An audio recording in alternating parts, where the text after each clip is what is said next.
Սեռական բավարարվածությունը միշտ չէ, որ կախված է հաճախականությունից։ Շատ ավելի կարևոր է հարաբերության որակը, հուզական կապը, վստահությունը։ Զույգերը կարող են ունենալ տարբեր հաճախականություն, նույնիսկ հազվադեպ հարաբերվեն, բայց ստանան մեծ բավարարվածություն, այսինքն որակը ավելի կարևոր է, քան քանակը։ Մեր գիշերային զրույցների ընթացքում մենք խոսում ենք այն ամենի մասին, ինչի մասին դուք հաճախ լռում եք։ Բարի ուշ գիշեր։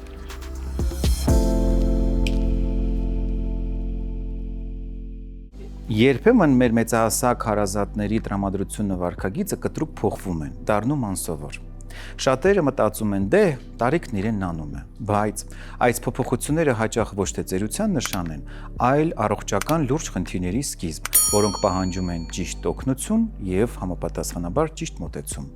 Այս ամենի մասին խոսելու եմ Առողջապահության նախարարության հոգեբուժության եւ բժշկական հոգեբանության գծով խորհրդատու Երևանի պետական բժշկական համալսարանի հոգեբուժության ամբիոնի դասախոս Գևորգ Փաշիկյանի հետ։ Պարոն Փաշիկյան, բարի կես գիշեր, շնորհակալ եմ մեր հրավերն ընդունելու եւ մեզ հյուրընկալվելու համար։ Բարև ձեզ։ Ես եմ շնորհակալ հրավիրելու համար։ Պարոն Փաշիկյան, եկեք հասկանանք, ինչ է տեղի ունենում մարդու ուղեղի հետ, հատկապես 50-ից, 60-ից հետո, միջև այդ կարծես թե հանգիստ մարդ էր, որևէ ինչ-որ արտասովոր, խրտնած վարքային դրսևորումներ չուներ, բայց մեկ էլ տեսար, հանկարծ այդ տարիքում սկսում են նկատվել ինչ-որ տարօրինակ դրսևորումներ, շատերը ասում են փոխվել է կարծես թե ոմանք ինչ-որ նույնիսկ ածականներ են օգտագործում, փորձելով բնութագրել իր վարքը։ Ինչ է տեղ ունենում ուղեղի հետ։ Եթե մենք խոսում ենք վարքային խանգարումների մասին, մանավանդ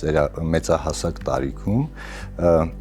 եթե այդ վարքային խանգարումները ակնառու են ու արդեն խանգարում են մարդուն իր առօրյայում, նաև նկատելի են շրջապատի համար, դա արդեն ազդակ է, որ անձի մոտ կա գլխուղեղի հետ կապված որոշակի խնդիրներ, այսինքն գլխուղեղի ախտահարում, որը ավելի շատ բնորոշ է մեծահասակ տարիքում, ասենք 65+ հասակում, բայց երբ որ մենք խոսում ենք մեծահասակների մոտ հոգեկան առողջության խնդիրների մասին, պարտադիր չէ, որ նրանց մոտ լինեն հենց վարքային խանգարումներ։ Մենք այս դեպքում խոսում ենք դեմենցիաների մասին կամ ճանաչողական խնդիրների մասին, որոնք այդ տարիքին բնորոշ են եւ առաջին հերթին դրսեւորում են ոչ թե վարքային խանգարումներով, այլ դրսեւորում են հենց ճանաչողության հետ կապված խնդիրներով, օրինակ հիշողության հետ կապված խնդիրներ, դժվար մտապահում են ներկա իրադարձությունները, օրվա անցուդարձը, աստիճանաբար սկսում են մոռանալ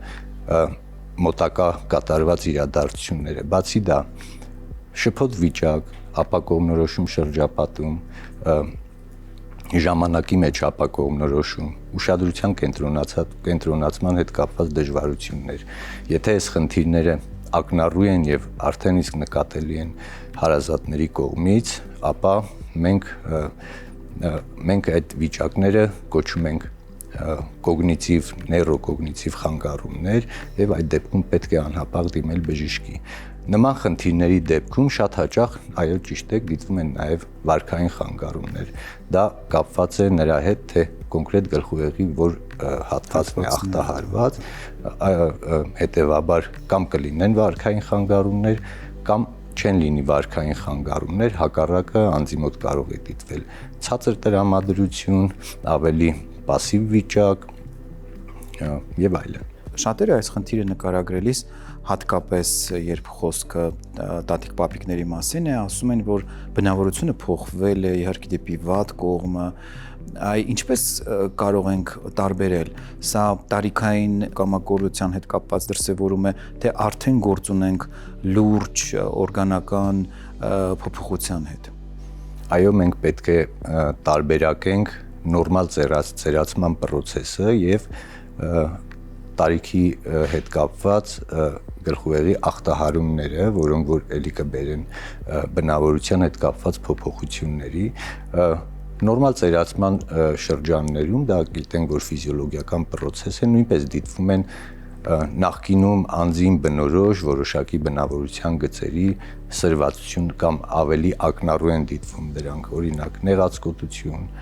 կասկածամտություն, որոշակի դեպքերում ուշադրությունը իր վրա կենտրոնացնելու մղումներ,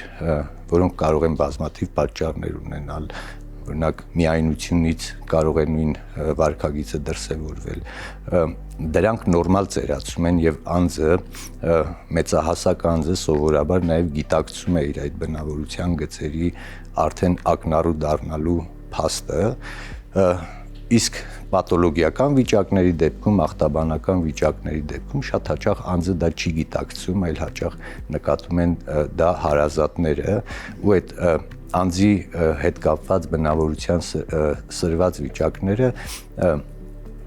այնքան ակնառու են լինում, որ խանգարում են եւ անձի սոցիալական ադապտացիային եւ որոշակի դժվարություններ են բերում նաեւ ընտանիքի անդամներին։ Սովորաբար բնավորության նախկինում ունեցած այսպես բնավորության ավելի ակնառու դառնալը բնորոշ է որոշ հիվանդությունների այդ մեծահասակ տարիքում, օրինակ Ալցհեյմերի հիվանդության հենց սկզբնական շրջանում, երբ որ նկատվում են նախնական անձի ունեցած բնավորության գծերի սրվածություն։ Նաեւ քիչ առաջ ասեցինք, որ կապ ունի թե դեմենցիաների դեպքում կոնկրետ ուղեղի որ հատվածն է ախտահարված, օրինակ ճակատային բլթի ախտահարման դեպքում մենք կտեսնենք կոպիտ վարքային խանգարումներ, ագրեսիա, օրգանական փոփոխություններ։ Այո, դրանք օրգանական փոփոխություններ են։ Ես կուզենայի նաև նշել, որ դեմենցիաների դեպքում մենք չենք խոսում կոնկրետ հիվանդության մասին։ Մենք խոսում ենք վիճակի մասին, որը որ զարգացել է տարբեր հիվանդությունների պատճառով։ Դա կլինի Ալցհեյմերի հիվանդությունը, որը ավելի տարածված է դեմենցիաների շրջանում, կլինի գլխուղեղի անոթային ախտահարումները, վնասվածքներ, տարատեսակ օրգանական բնույթի խնդիրներ, կապ չունի որ օրգանահամակարգի, սիրտանոթային, լյարդ եւ այլն, մարսողական եւ այլն։ Նույնիսկ որոշ դեպքերում լինում են կախվածությունների հետևանքով դեմենցիաներ, ոչ միայն հենց քիմիական կախվածություններ, այսինքն հոգեակտիվ նյութի կախվածություններից, այլ նաև ոչ քիմիական, օրինակ խաղային կախվածությունների հետևանքով դեմենցիաներ մենք ունենում ենք։ Այսինքն դրանք բազմապատճառային խնդիր է, որը որ զարգանում է տարատեսակ հիվանդությունների հետևանքով եւ կարող ենք ասել դա նրանց վերջնական պրոդուկտն է այդ հիվանդությունների, որը դրսևորվում է հենց այդ ճանաչողական խնդիրներով։ Պարոն Փաշիկյան, կուզենայի խոսեինք, թե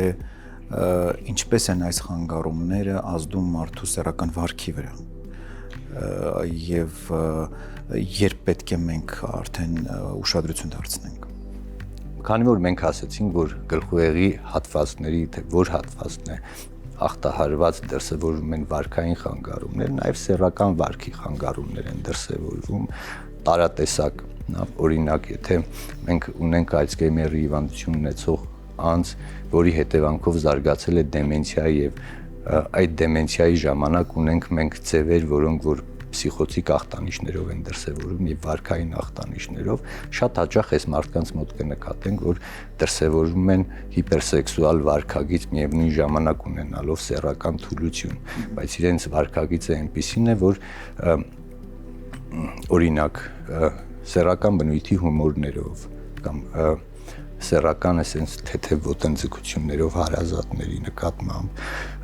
այդ ամեն ինչը լինում է միևնույն ժամանակ լինում է սեռական թուլություն։ Դա նրանից է գալիս, որ գլխուղեղի զսպող մեխանիզմները հակումների նկատմամբ սկսում են թուլանալ եւ հակումները սկսում են ավելի արտահայտված ու ավելի աղավաղված ձևով դրսևորվել։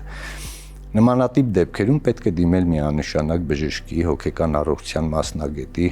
նաեւ պետք է ցուցաբերել բազմամասնագիտական մոտեցում, այսինքն պետք է, եթե մենք առաջնային ամենակարևոր ախտանիշներից դրանք սեռական հակումների խանգարումներն են, պետք է ներգրավի եւ սեքսապաթոլոգը, եւ նյարդաբանը, եւ իհարկե հոգեբույժը։ Ինչ վարքային, հատկապես առաջին պլան մղվող վարքային դրսևորումներ կարող եք ամենահաճախ նկատվողը նշել, օրինակ ինչ է նկատվում նման պացիենտների մոտ, որը առանձնահատուկ հենց ուշադրություն է գրավում։ Քանի որ ասեցի մեծ հիվանդությունների խմբի հետևանքով է առաջանում դեմենցիան, դրա հետևանքով նաև վարքային խանգարումները կարող են լինել շատ բազմազան, բայց որպես կանոն սկզբնական շրջանում, երբ որ դեմենցիան նոր է սկսվում, կարող են դիտվել աֆեկտիվ բնույթի խանգարումներ կամ այսպես ասած տրամադրության հետ կապված խանգարումներ, օրինակ դեպրեսիա լինի մարդու մոտ, որը որ որոշակի տևական ժամանակահատված դիտվի։ Նրանից հետո հնարավոր են կասկածամտություն, ագրեսիվ վարքագիծ ժամանակ առ ժամանակ, որոշ դեպքերում մեղադրանքները անհիմն շրջապատի անդամներին, հարազատներին, շատ հատկանշական է օրինակ Ալցգեյմերի հիվանդության հետևանքով դեմենցիաների ժամանակ անձինք հիմնականում մեղադրում են ու կասկածում են այն մարդկանց, որոնց որ նախկինում էլ ավելի շատ են սիրել, նա մեղադրեն տարբեր գողությունների մեջ ու հիմնականում անպետք առարկաների։ Ես կուզենայի ավելի փորձենք մանրամասնել, թե դեմենցիայի թուլամտության դեպքում սեռական վարքի ինչ փոփոխություններ են նկատվում, որովհետև հանրությունը որպես կանոն ընդհանրացված է ասում, կոչելով դրանք սեքսուալ փսիխոզներ, բայց իրականում մենք գործ ունենք տարբեր իրավիճակների հետ։ Այդ դեմենցիայի պարագայում սեքսուալ վարքը ինչպես է փոխվում եւ ինչ կարող ենք նկատել մենք ավելի հաճախ։ Ավելի հաճախ սեռական թուլություն ենք նկատում։ Որով պայմանավորված կարող է ագրեսիվ վարքը ավելի։ Որով պայմանավորված կարող է իհարկե լինել ագրեսիվ վարքագիծ, շատ հատկանշական է հենց սեռական թուլության ֆոնի վրա կասկածամտությունը ու խանդի մտքերը, որոնք հետագայում կարող են նույնիսկ վերածվել խանդի զառանցանքի, իսկ ինչ է խանդի զառանցանքը, երբ որ անձը հստակ համոզված է, որ իր սուգընկերը իրեն դավաճանում է, այսպես ասած, առանց որևէ հստակ հիմնավորման դրա։ Իսկ ուրիշ որևէ դրսևորումներ կան, թե հիմնականում սրանով է սահմանափակվում։ Ասեցի, հնարավոր է նաև, որ սեռական ոտնձգություններ այսպես էլեմենտար ձևով լինեն։ Սեռական բռնության դեպքեր։ Սեռական բռնության դեպքեր որպես կանոն չեն լինում նման դեպքերում։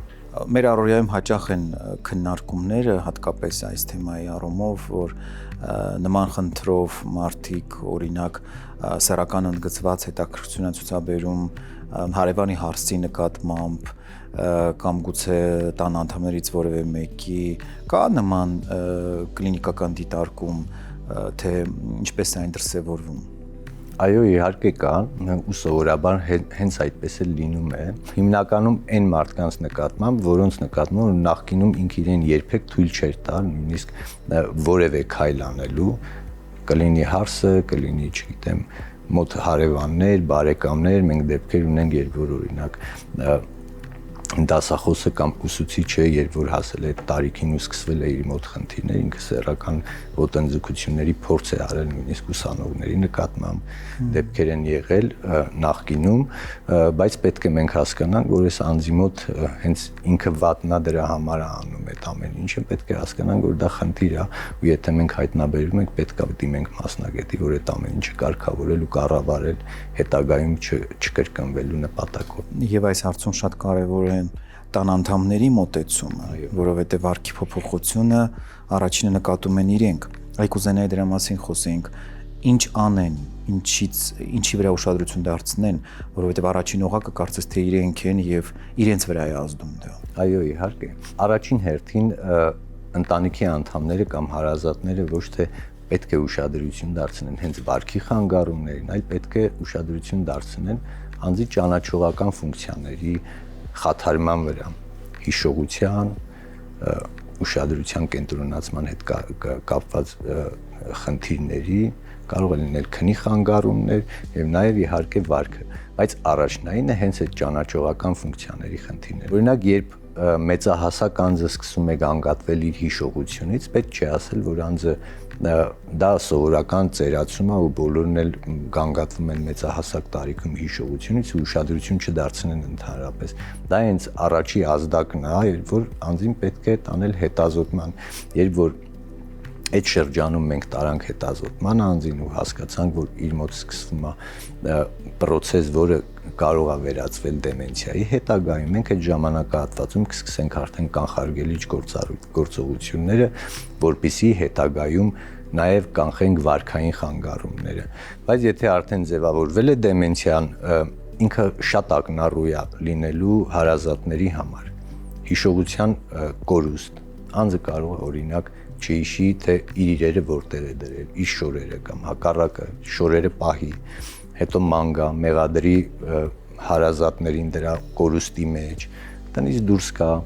շփոթվի, դրսում մարդկանց խնդրի, որ իրեն տուն վերադարձնեն, նա էլի եմ ասում, քնի խանգարումները, սննդի հետ կապված խնդիրները իմիջայլոց այս խնդիրների ժամանակ նաև լինում են սննդային վարքի խանգարումներ ու էլի կոպիտ խանգարումներ են լինում, կարող են դիտվել շատակերություն կամ քչակերություն կամ անուտելի ինչ որ իրեր ուտելու մղում, հակում, հա, այդ ամեն ինչին պետք է ուշադրություն դարձնենք, դրանցից որևէ մեկը եթե եղավ, առաջնայինը հիշողության եւ կողմնորոշման հետ կապված խնդիրները իհարկե պետք է անապաղ դիմել բժշկի, որպեսզի կանխարգելենք խնդիրը։ Պարոն Փաշիկյան, վերադառնալով հիպերսեքսուալությանը, կուզենայի խոսենք տղամարդկանց եւ կանանց հիպերսեքսուալության դրսևորումներից, հատկապես անսպասելի հայտ եկած։ Մանավանդ շատ ցավոտ են տանում, երբ նման վարքագիծը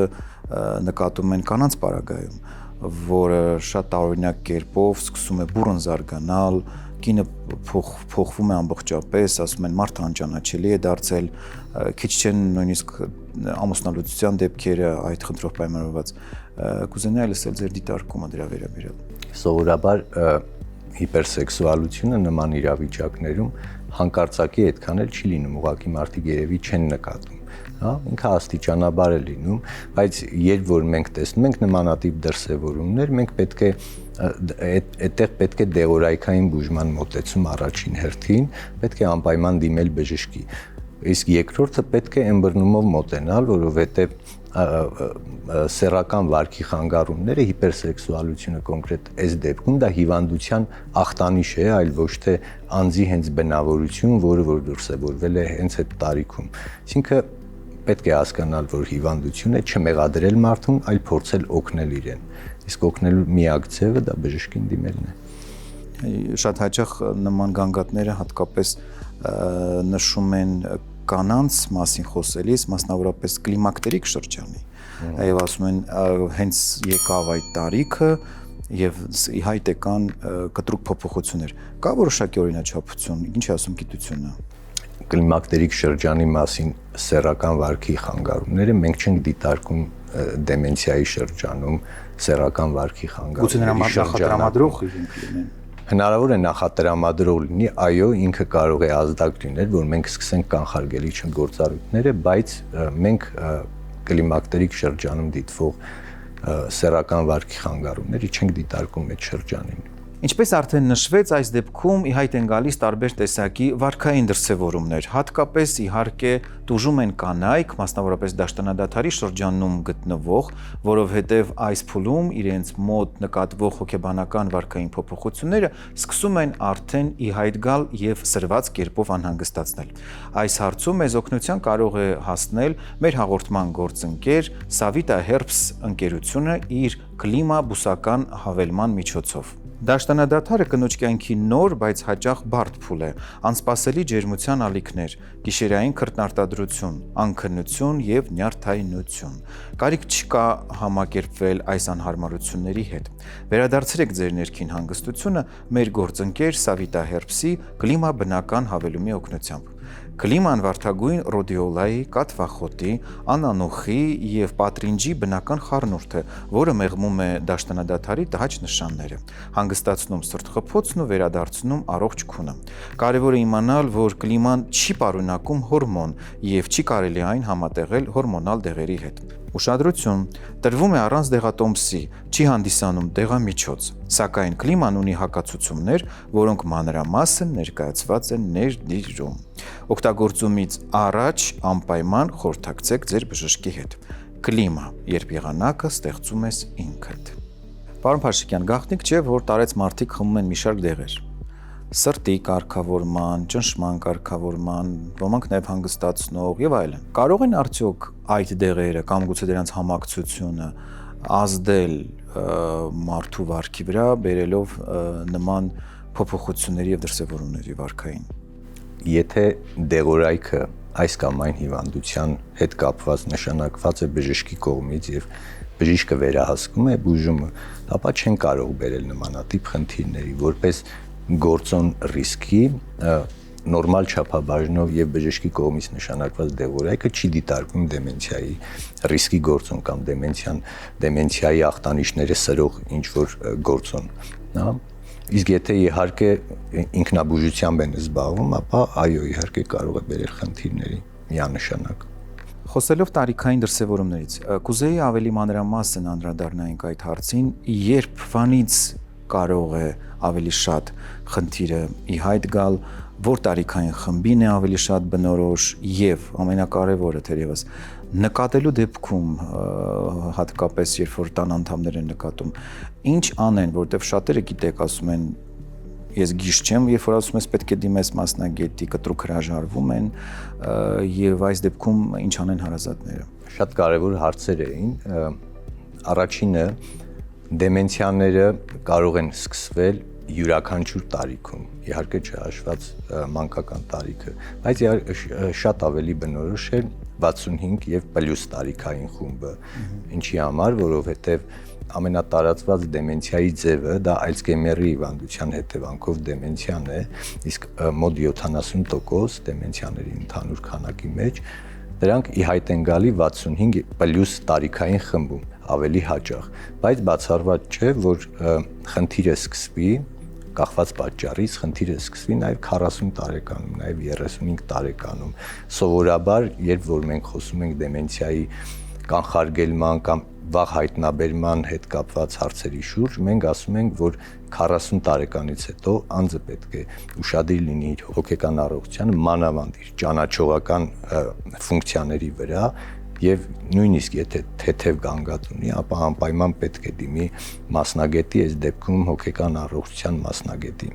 Եթե արկա են վարքային խանգարումներ կամ խնդիրը այնքան խորացել, որ անձի ինքնակնդատությունը տուժել է, ապա իհարկե որևէ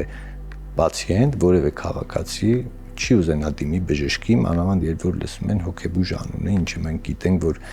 ստիգմա է Հայաստանում եւ մարդիկ մեծ դժվարությամբ են նույնիսկ անհրաժեշտության դեպքում դիմում հոգեբուժի, պետք չէ անձին կանգնել, ասել դու հիվանդ ես, արի գնանք բժշկի, դա ամենասխալ մոտեցումն է, պետք է ճիշտ մոտեցում ցուցաբերել, օրինակ արի գնանք հիշողությունը ստուգենք, հիշողության հետ կապված խնդիրներ կան, մանավանդ մարդիկ հասկանում են դա, որ ունեն իրանք,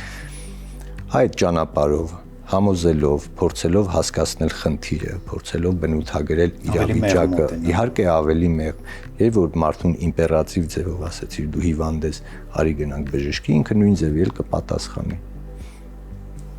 Գործում է այստեղ արդեն պաշտպանական դիմադրողական մեխանիզմը։ Պարոն Փաշիկյան, մի հարց կա, որը նույնպես շատերին է անհանգստացնում, խոսքը բուժման մասին է։ Գաղտնիք չէ, որ բուժման ժամանակ հաճախ ընդգրկվում են տարբեր հոգեկան առողջությունը կարգավորող դեղամիջոցներ, որոնք տարբեր պիտակավորումներ են ունենում։ Ոմանք փորձում են դա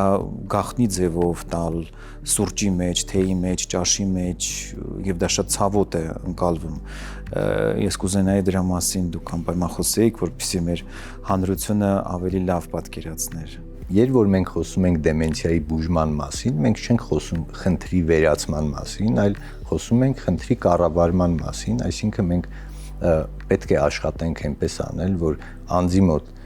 կոգնիտիվ ֆունկցիաները հնարավորինս քիչ պրոգրեսիվ են, այսինքն հնարավորինս դանդաղ զարգանան ու այնպես անենք, որ հնարավորինս անձի մոտ վարքային խանգարում, վարքային դրսևորումները թեթևացնենք։ Դրա համար մենք կիրառում ենք երկու մոտեցում, հա, վարքային խանգարումների դեպքում դեղորայքային բուժում, որը որ կիրառում ենք ավելի ուշ եւ ոչ դեղորայքային խնամքի մեթոդներ կամ բուժման մեթոդներ, խնամքը երևի ավելի ճիշտ է նման դեպքում ասելը, որովհետեւ վարքային խանգարումները շատ հաճախ դրսևորվում են ոչ թե հենց հիվանդության պատճառով, այլ դրսևորվում են այն միջավայրի պատճառով, որտեղ որ խնամվում է նմանատիպ պացիենտը։ Օրինակ ցուրտ միջավայր, վատ վերաբերմունք խնամողների կողմից, անընդհատ հայհոյանքներ, ցավային համախտանիշ յուրաքանչյուր ինչ որ օրգան համակարգի ցավ, այդ ամեն ինչը անձը հնարավոր է որ չարտահայտի, օրինակ ասի, ես ինչ տեղից ցավում է կամ իր խնամողը իրան վիրավորի, ինքը չի պատասխանի, իրան կմոռանա օրինակ, բայց դա հակազդում է ագրեսիվ արդեն դրսևորումներով ու դրա համար մենք առաջին հերթին փորձում ենք նաև խնամողներին, հարազատներին ցույց տալ այն ճիշտ ճանապարհը խնամքի, որի հետևանքով որ վարքային դրսևորումները ավելի քիչ կլինեն։ Եթե դա անօգուտ է լինում, նոր մենք անցնում ենք արդեն դեղորայքային բուժման, սովորաբար օգտագործում ենք հակապսիխոտիկ դեղորայքները։ Այդ հակապսիխոտիկ դեղորայքները մենք տալիս ենք նման դեպքերում շատ զգուշությամբ, շատ փոքր դեղաչափերով, հաշվի առնելով միշտ այս դեպքում օգուտ վնաս փոխհարաբերությունը, որովհետև եթե մենք փորձենք լրիվությամբ հանել վարքային խանգարումները, բայց այդ դեղորայքը ավելի շատ կողմնակի էֆեկտների հաշվին կվնասի անձի առողջության, ապա մենք գերադասում ենք վարքային խանգարումները ավելի մեղմացնենք, ոչ թե լրիվությամբ հանենք կամ լրիվությամբ կարգավորենք։ Այսինքն բուժման թե դեղորայքային, թե ոչ դեղորայքային մոտեցումները պահանջում են շատ զգուշավորություն նման դեպքերում։ Իսկ ինչ վերաբերում է ճաշի մեջ տալը կամ, չգիտեմ, այլ ուրիշ ձևերով առանց պացիենտի գիտակցության դեղորայք տալ, ինքը հղի է շատ լուրջ հետևանքներով, կոնկրետ օրինակ բերեմ, երբ որ անձը ունի կասկածամտություն կամ որոշակի վարքային խանգարումներ ու հիմնականում կասկածամտությունը վերցնենք, իրան երբ որ թաքուն դեղ տվեցին, ճաշի մեջ լցրեցին, ինքը միևնույնն է դեղորայքի ազդեցությունը զգալու է, չէ՞։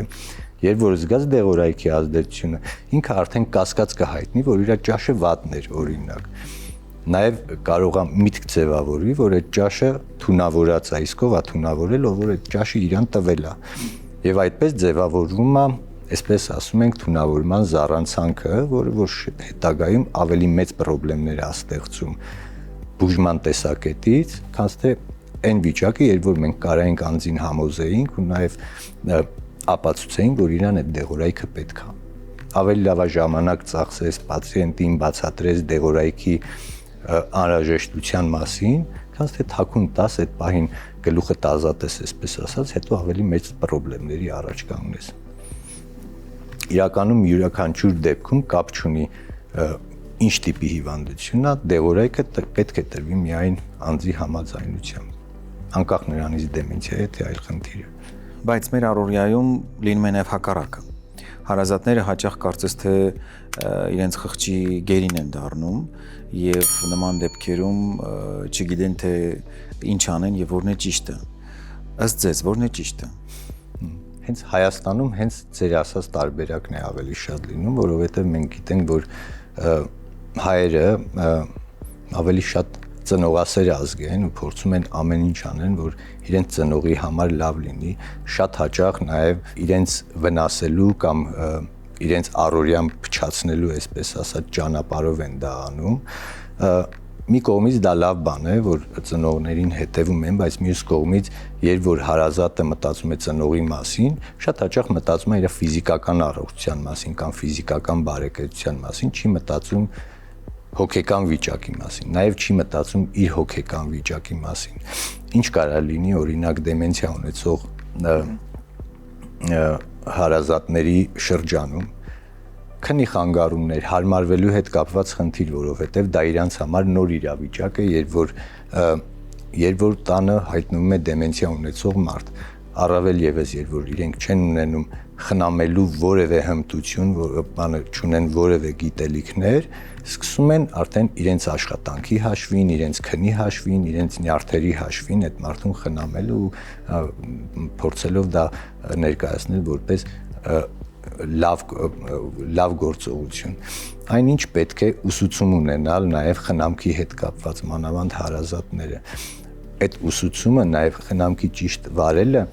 թույլ կտա անձին հնարավորինս քիչ կտրվել աշխատանքային միջավայրից կամ իր սեփական սոցիալական միջավայրից, նաև պահպանել իր սեփական հոգեկան առողջությունը։ Երբ որ մենք խոսում ենք խղճի խայթի մասին, այո, խղճի խայթը շատ լավ բան է, երբ մենք շարժում ենք խղճի խայթով, խղճի խայթը ստիմուլ է տալիս, որ հարազատին լավ նայես, բայց խղճի խայթը բավարար չէ ու խղճի խայթի հետևանքով նաև հնարավոր է, որ սխալներ գործեն մարդիկ։ Օրինակ, ինչ կարող են անել, դեղորայք չտալ, ասել իմ հարազատը դեղորայքի կարիք չունի, երբևէ ես չեմ տանի իրան հոգեբուժի մոտ, իմ հայրը հոգեկան հիվանդություն չունի կամ մայրը, ծնողի նկատի ունեմ։ Այդ ամեն ինչը արվում է խղճի խայթի հետևանքով ու նաև իր սեփական ինքնասիրության հետևանքով ու իրականում ոչ թե այդ խղճի խայթը արդեն օգնում է պացիենտին, այլ լրիվ հակառակը իրեն վնասում է։ Պարոն Փաշիկյան, ամփոփելով մեր այսօրվա հետաքրքիր զրույցը, ինչ կարող ենք ասել այն բոլոր դեպքերի համար, որոնք առնչվում են կանխարգելմանը։ Ինչ անի մարդը օրինակ 40-50 տարեկանում կամ ինչ պետք է անի, որպեսզի 70-ում, 80-ում ունենա պայծառ միտք եւ նման խնդիրներից զերծ մնա, գուցե ինչ-որ վարժություններ, որոնք պետք են ուղեղի աշխատանք կարգավորելու կամ սնունդ, ինչն է կարևոր։ Բոլորն էլ կարևոր են։ Առաջին հերթին պետք է նշեմ, որ մարդիկ իրենց մեծահասակ տարիքում հոգեկան առողջության մասին պետք է մտածեն հենց երիտասարդ տարիքից։ Այսինքն պետք է հենց երիտասարդ տարիքից վարեն ակտիվ սոցիալական կենսակերպ, ֆիզիկապես պետք է ակտիվ լինեն, միտքը պետք է ակտիվ լինի, այսինքն ուղեղը անընդհատ աշխատի, այսպես ասած։ Սնունդը շատ կարևոր է, մենք գիտենք, որ դեմենցիաների դեպքում առողջ սնունդը ամենակարևոր կանխարգելիչ ուրեմն գործոնն է հանդիսանում։ Բացի դա, երբ որ մենք արդեն ասեցինք 40 տարեկան եւ ավել ենք, այդ դեպքում ավելի պետք է ուշադիր լինենք մեր ֆիզիկական եւ հոգեկան առողջությանը, որովհետեւ ինչպես ասեցի, դեմենցիաները զարգանում են եւ հոգեկան առողջության որոշ խնդիրների հետևանքով եւ առավել եւս մարմնական հիվանդությունների արդյունքով, շատ մարմնական հիվանդությունների արդյունքում։ Այսինքն կանխարգելումը պետք է սկսվի շուտ ու տեղ դժվար բան չկա։ Պետք է ֆիզիկապես ակտիվ լինել, ուտել առողջ սնունդ, միտքը զբաղված լինի, որպեսզի ուղեղը մեծահասակ տարիքում ավելի ֆունկցիոնալ լինի։ Իսկ երբ որ արդեն սկսվում է խնդիրը, պետք է դիմել բժշկի։ Իսկ կանխարգելման տեսակետից հաճախակի բժշկական ստուգումները նույնպես շատ կարևոր են։ Եվ հիշողության կոմպոնենտի եւ ֆիզիկական առողջությանը հետևելը շատ կարևոր է։ Դեմենցիան կանխարգելվում է միայն այդպես։ Եվ իհարկե կարևոր է նշել, որ չխուսափել, մասնագետին դիմելուց չուշացնել, ջայլամի քաղաքականություն չվարել, սոցկայքերի եւ տարբեր տեսակի էլեկտրոնային հարթակների օգնությամբ չփորձել ախտորոշել, առավել եւս բուժել այս տեսակի լուրջ խնդիրը ու հասկանալ, որ տարեց հասակ կյանքի ավարտ չէ, դա ընդհանրապես մի փուլ է մարդու, որին պետք է պատրաստվել հետագա խնդիրներից խուսափելու համար։ Միանշանակ մենք մեր գործառույթը հենց դրանում է կայանում, որ մենք ամեն ինչ անում ենք այս խնդիրների դեպքում ընդհանրապես տարեցների հոգեկան առողջության հետ կապված, մենք պետք է մեր գործողությունները պետք է ուղղված լինեն մեծահասակի կյանքի որակը բարելավելու համար, ինչքան հնարավոր է։ Պարոն Փաշիկյան, անչափ շնորհակալ եմ հետաքրքիր զրույցի, արժեքավոր դիտարկումների համար, վստահ եմ թողարկումը կծառայի իր նպատակին եւ բոլոր նրանք, ովքեր որ բախվել են այս խնդրին, ունեն հարազատներ, բարեկամներ, այս թողարկումը դիտելուց հետո կգտնեն իրենց հուզող հարցերի պատասխանները։ Շնորհակալություն։ Ես եմ շնորհակալ։ Սեռական այբուբեն խորագրի ներքո ես հաճույքով պատասխանում եմ բոլոր այն հարցերին, որոնք դուք ուղարկում եք մեզ։ Շնորհակալություն մեզ վստահելու եւ հարցեր ուղարկելու համար։ Մեզ համար դա անչափ կարեւոր է։ Իսկ այժմ կարդամ հարցը։ Ես արդեն 9 տարի ամուսնացած եմ, բայց հարաբերության ժամանակ ոչ մի բան չեմ զգում։ Դա արվում է ձեռնաշարժությամբ։ Կասեք, խնդիր ունեմ, թե ոչ։ Նշված գանգատը կարող է ունենալ տարբեր պատճառներ, ինչպես հոգեբանական, այնպես էլ օրգանական։ Հոգեբանական պատճառներից հաճախ առաջին պլան են մղվում ստրեսը, տագնապը, լարվածությունը եւ նման դեպքերում հաճախ տղամարդիկ նշում են, որ հարաբերության ժամանակ ոչինչ չեն զգում, որովհետեւ լարվածությունը թույլ չի տալիս։ Ինչպես արդեն նշված է նամակում, հարաբերությունների փոխարեն կիրառվում է ձեռնաշարժությունը բավականին տևական ժամանակ։ Սա արդեն ստեղծել է ռեֆլեքս, այսինքն տղամարդիկ այդ ժամանակ ձեռնաշարժության միջոցով ամրապնդում են ռեֆլեքս, որի օգնությամբ հասնում են սեռական բավարարվածության, ինչը չի լինում արդեն հարաբերության ժամանակ։ Այս դեպքում իհարկե պետք է տանել աշխատանք այդ ռեֆլեքսը աստիճանաբար նվազեցնելու ուղղությամբ։ Մյուս պատճառը օրգանականն է, որը նույնպես կարող է առաջացնել նման պատկեր, եւ որպես կանոն օրգանական պատճառներից կարող են այս դեպքում մեծ դեր ունենալ հորմոնալ խանգարումները, մասնավորապես սեռական հորմոնների մասին է խոսքը։ Օրինակ, կարող է նկատվել, որ տեստոստերոնը նվազել է կամ բարձր է պրոլակտինը, գուցեև այլ պատճառներ լինեն հորմոնների հետ կապված։ Պատճառը լիովին հասկանալու համար պետք է անցկացնել սեքսոլոգիական խորհրդատվություն, զննում եւ անհրաժեշտության դեպքում իհարկե հանձնել անհրաժեշտ անալիզներ, որպեսզի պարզ լինի պատկերը։ Քիչ չեն դեպքերը, երբ լինում են այսպես կոչված խառը պատճառներ, այսինքն թե հոգեբանական, թե օրգանական։ Ամեն դեպքում խնդիրը լուծելի է եւ պատշաճ հետազոտական փուլ անցնելուց հետո հնարավոր կլինի դնել սեքսոլոգիական ախտորոշում եւ անցնել բուժման։ Հիմնականում բուժումը ուղղված է հարաբերությունների ռիթմի կարգավորմանը, ձեռնաշարժությունից աստիճանաբար պետք է զերծ մնալ, ինչի համար բուժման ընթացքում կիրառվում է այսպես կոչված սեքս թերապիան։ Դա սեքսոլոգիական բուժման մի մեթոդ է, որի ժամանակ զույգին տրվում են կոնկրետ հանձնարարականներ, թե ինչ պետք է անեն անկողնում եւ ինչպես պետք է անեն, որպեսզի օրինակ նման դեպքում տղամարդը աստիճանաբար ձեռնաշարժությունից հրաժարվի։ Բացի այդ, բուժման ժամանակ նաև նշանակում են տարբեր տեսակի խթանիչներ, արյան շրջանառություն լավացնելու, վիտամիններ, միներալներ եւ տղամարդու սեռական ֆունկցիան ամբողջովին վերականգնելու հարցում կարող է օգտակար լինել օրինակ մեր հաղորդման գործընկեր Հայսամ ընկերությունը իր տադաֆորտ եւ դապոքսեցին դեղամիջոցներով։ Տադաֆորտը ունի երկու դոզավորում՝ 5 եւ 20։ 5-ը նախատեսված է ամենօրյա օգտագործման համար, իսկ 20-ը պլանավորված սեռական հարաբերությունից առաջ։